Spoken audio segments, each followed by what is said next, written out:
do you find that you're a people pleaser, or always about realizing that you're seeking external validation from others, or at times you're a perfectionist, which isn't necessarily a bad thing depending on how you view it. But if these are things that you're looking to kind of break the habit of, or to get out of that tendency, then there's a tool that can help with that. And what it does, it helps get again, it gets clarity as to why you're in those certain, while you're putting yourself rather in those situations. And there's a tool we can use, and it's called the inner boardroom. And how you can picture it is very much like if you think of a like The Apprentice, or a generic office space where you've got a big conference room and you've got the table and you've just got all the seats around it, and that is your boardroom. And the trick is to, if there's an example of where you feel like you're people pleasing, or you're being a perfectionist because you're trying to appease others, you're trying to gain external validation, so you have that example, and what you do is just get an understanding and fill that boardroom. So that is the first step. And again, there's a download available from my website, which is in the description below. And so ask yourself, who is in that boardroom, and just fill it up with like all the people that seem to play a part in your life that affects your decision making. So whether that is family, sort of kids, dad, mum, partners, uncles, aunties, or even like friends, people that you work with, like colleagues or bosses, even like imaginary people that you try to look up to like build make your decisions around on what they would do. And just ultimately just fill that boardroom.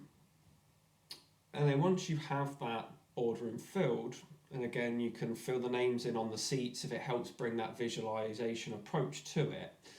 And ask yourself, who is in charge in that boardroom? Who's in charge? Who do you feel like is the one that's making all the decisions, or forcing those decisions, or being the focus around those decisions? And once you've understood who's in charge, and ask yourself, who is holding you back? So who, if anyone in that boardroom, is holding you back from like being your best version of yourself, that old cliche, or making the right decisions for you? Who is holding you back from that? And once you've had that, then ask yourself, who is being listened to the most? So not just who's in charge, but who do you find in that boardroom is the one that's being listened to the most? And then flip that question, who is not being listened to? So then you have an understanding of, just from those questions, or who's in charge, who's being listened to, that's making all those key decisions, or the decisions are being made around those people. But then also who's not being listened to, that chances are should be being listened to. And then you can start making the positive changes, so the changes you want to make to your boardroom for the benefit of yourself. So then you ask yourself, well, who would I remove from the board? And what would the effect have of doing this? What would the effect be of removing these specific people from that boardroom?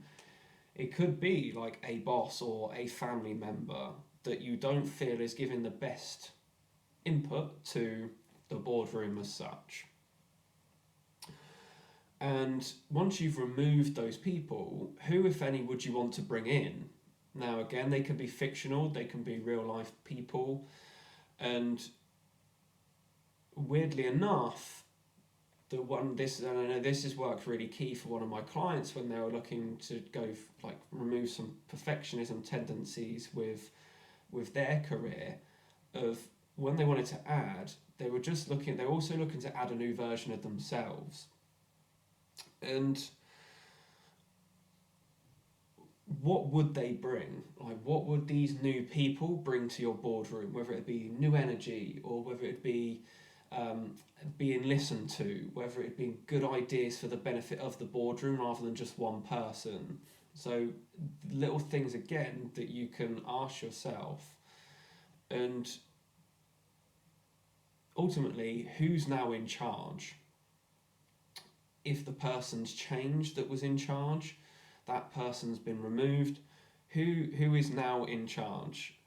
And then what will this new board bring to your life? By having this new boardroom, what changes will it have to your life? What new better things will it bring to your life? So now you've completed that new boardroom. Hopefully you'll get an understanding of the individuals that were holding you back, people that were in charge, but in a subconscious way, the people that you were putting in charge, the people that you were trying to please, the people that you were looking for the validations of. And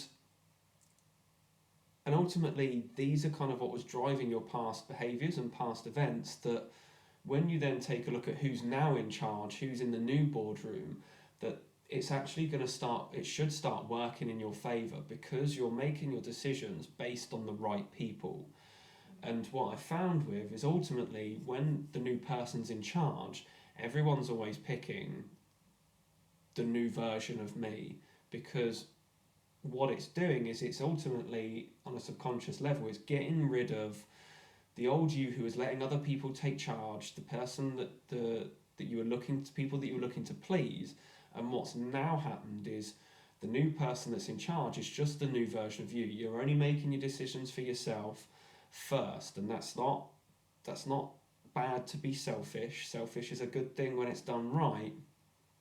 In the decisions are now there for yourself first and foremost, and everyone around that in the boardroom will gain the feeling, and will gain the inclusion of being in around those decisions that you've made for yourself first, because by being the best version of yourself, is naturally you're giving that best version to other people as well. And once, I remember working with the same client, that once they realised that they were now making the decisions from the best version of themselves they wanted to be, of who they wanted to be in their career, not for the appeasal and the validation of other people as to how they think they should have been living their life and their careers. They started to then look at who they actually wanted to be for themselves. And that in itself just gave such an immense sense of freedom, because they were now in control and in charge of their own existence and their own being. That, again, as I said, it was all making the decision for them and the benefit of their lives first. So hopefully with that, it gives you an idea of what can be achieved just by removing the need for external validation. Like, they're the people that are potentially holding you back, the people that you're trying to please, without the feeling of feeling guilty for removing them from the board. You'd have to remove them from your life, just removing them from decisions being made just to appease that person, or without feeling guilt for it. And hopefully, if that's worked for you, you may feel a sense of freedom, that you can then start moving forward to making decisions for you first and foremost. And yeah, I hope that has helped in certain ways. And as usual, reach out if it's something that you want to work on, and then we can move through there and help build that on forward.